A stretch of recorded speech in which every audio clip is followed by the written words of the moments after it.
né? Por quê? Porque a graça de Deus, ela nos libertou, nos mostrando que quando nós vivíamos no mundo, nós vivíamos aprisionados. Só liberta aquele que está aprisionado. E a graça de Deus nos libertou, né? Primeiro lugar, no verso 1, a graça de Deus nos livrou da morte espiritual, que o verso vai dizer, e nos vivificou, estando vós mortos em ofensas e pecados.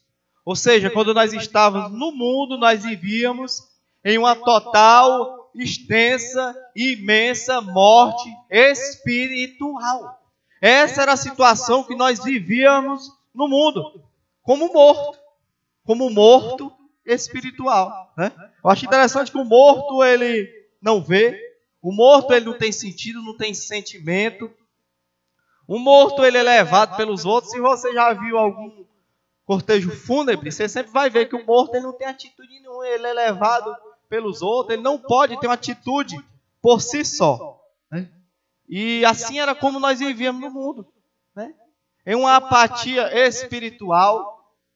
O morto, a partir do momento que ele é morto, ele não pode mais ele não expressa a sua identidade, assim somos nós. Essa morte fazia que nós vivíamos perambulando por aí, sem uma identidade. O morto, ele não pode aproveitar o ambiente ao seu redor. Meu irmão, mediante o morto pode ter o que for ao redor dele, ele não aproveita o ambiente, ele não vê mais o ambiente. Ele pode estar no melhor ambiente, ele pode estar no pior ambiente, aquilo para ele não vai fazer diferença nenhuma. Assim éramos nós quando nós vivíamos no mundo, antes da graça de Deus nos resgatar. Nós vivíamos mortos espiritualmente.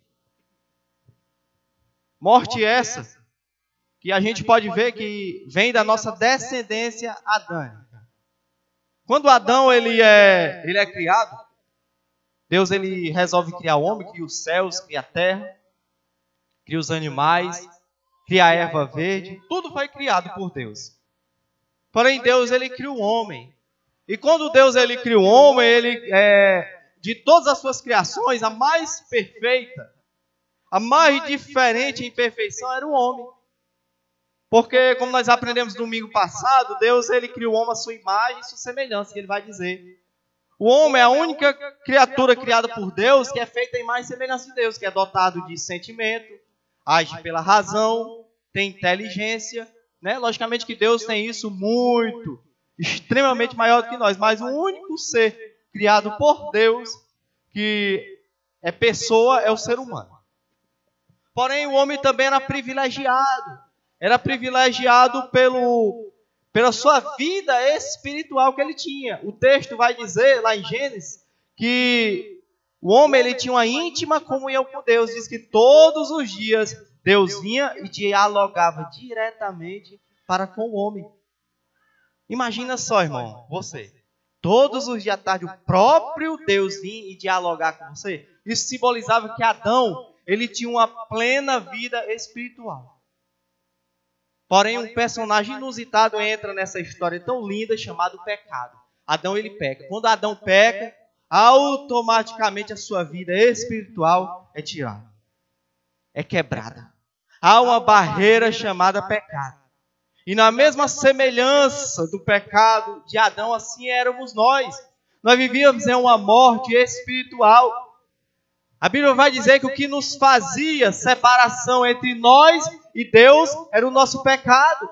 E o nosso pecado, ele nos fazia vivermos em uma total morte espiritual. Porém, a graça de Deus nos vivificou, nos dando vida. E hoje nós podemos ter vida espiritual e novamente ter comunhão com Deus. Porque a barreira ela foi quebrada. E hoje nós temos um mediador chamado Jesus Cristo de Nazaré. A graça de Deus, irmãos, nos livrou da morte e da morte espiritual.